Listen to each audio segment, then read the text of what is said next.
This is the second of two videos on gas and we'll discuss bloating and gas.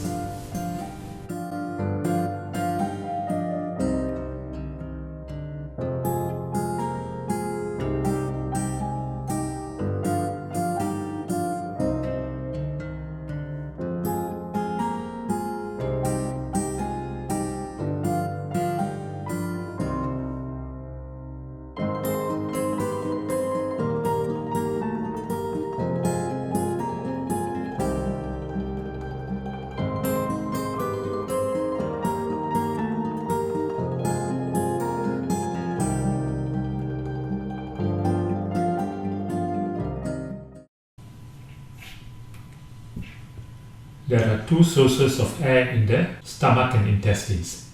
These are air that is swallowed, usually with food, and the breakdown of food by bacteria or germs in the intestine, which produces gas. Abdominal bloating refers to a sensation of fullness in the abdomen, and flatulence refers to the passage of rectal gas. Some people who complain of abdominal bloating do not have excess gas compared to other people. However, they seem to be more sensitive to even normal amounts of gas compared to other people. Bloating of the abdomen might be due to gas, water called ascites, increase in the size of organs in the abdomen, obesity or extra fat in the abdomen, and intestine obstruction. Some people have weak abdominal muscles and appear to be bloated, especially after pregnancy. They think it is gas, but the bloating and distension disappears when they lie flat, so it is due to weak abdominal muscles rather than gas. In this video, we will only discuss bloating due to gas. If symptoms of gas and bloating occur in less than 30 minutes after eating, the problem is usually from the stomach and can be due to functional dyspepsia, which I will discuss in another video. Another cause is slowdown in stomach emptying called gastroparesis. If symptoms of gas and bloating occur 30 minutes after eating, the problem is usually from the small intestine and can be due to various causes, which I will discuss later, including food map foods, celiac disease or gluten sensitivity, irritable bowel syndrome, etc. Sometimes gas and bloating can occur with constipation. Food that remains for a long time in the intestines due to constipation is broken down by gut bacteria or germs releasing gas. Please visit the video on constipation to learn how to manage constipation. Causes of bloating and increased gas and flatulence include aerophagia, or the swallowing of too much air while eating or drinking, which I have discussed in the first video. Another cause is taking a high food map diet. Food map are large carbohydrates that cannot be properly digested in the small intestines and reach the colon, where it's broken down by bacteria releasing gas. Please visit the video on food map to learn more about high food map foods. A diet rich in fatty foods, as these foods stay in the stomach for a longer time, allowing gut bacteria to ferment, causing gas and bloating. Too much fiber in the diet. Too much fiber in the diet.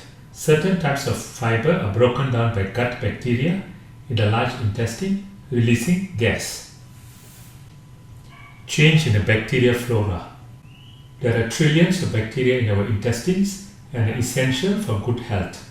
Sometimes there is an imbalance in the composition of these bacteria. This can result in bacteria that increase the breakdown or fermentation of food, causing excessive gas. Small intestine bacterial overgrowth or SIBO. In this condition, there is excessive bacteria within the small intestine, causing breakdown of food by the bacteria with release of gas. Irritable bowel syndrome. Bloating is commonly seen in the irritable bowel syndrome. Almost always, the bloating occurs together with abdominal or stomach pain and change in bowel habit like diarrhea or constipation.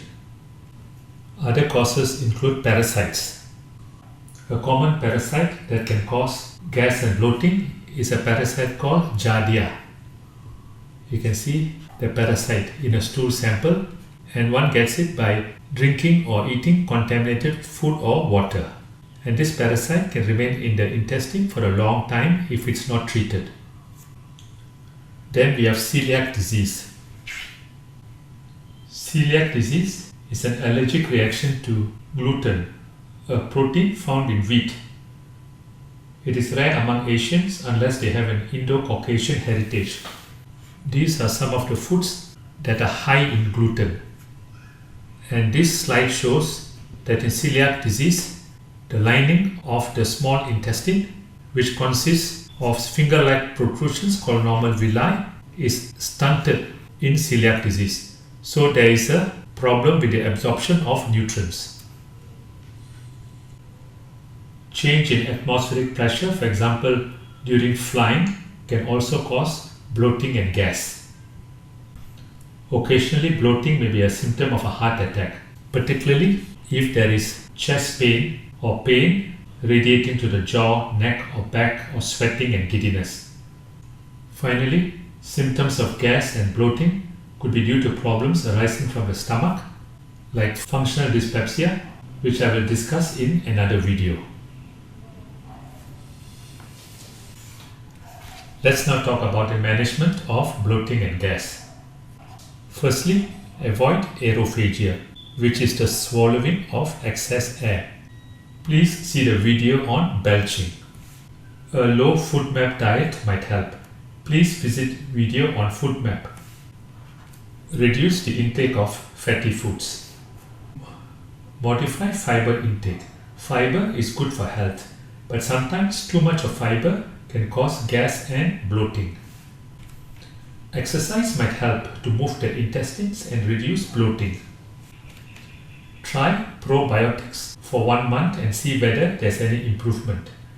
Probiotics are healthy bacteria that help to balance the so-called bad bacteria in the intestines. Try probiotics for 1 month and see whether there is any improvement. Simethicone in combination with activated charcoal. These drugs help to absorb gas from the gut. They appear to be more effective if they are taken together rather than individually. Try a product called Beano. Beano is an over-the-counter product which contains an enzyme called alpha-D-galactosidase and may help in the digestion of high FoodMap foods. However, it has no effect on gas produced by lactose intolerance or fiber. Beano should not be given to people with an inherited disorder called galactosemia. Beano is only available in a few countries. Certain drugs that speed up the emptying of the stomach, called prokinetic drugs, might help. Examples are domperidone and etopride. Sometimes antibiotics help the patient with the condition called small intestinal bacterial overgrowth or SIBO. This sometimes happens after the patient takes a course of antibiotics. But paradoxically, antibiotics can also help in this condition, and the antibiotic of choice is rifaximin, which is not absorbed into the body. Unfortunately, this antibiotic is only available in a few countries. For management of the irritable bowel syndrome and constipation, both of which can cause bloating and gas, please see the relevant videos. Finally, for celiac disease, avoid gluten-containing foods only if the tests show there is gluten sensitivity or celiac disease.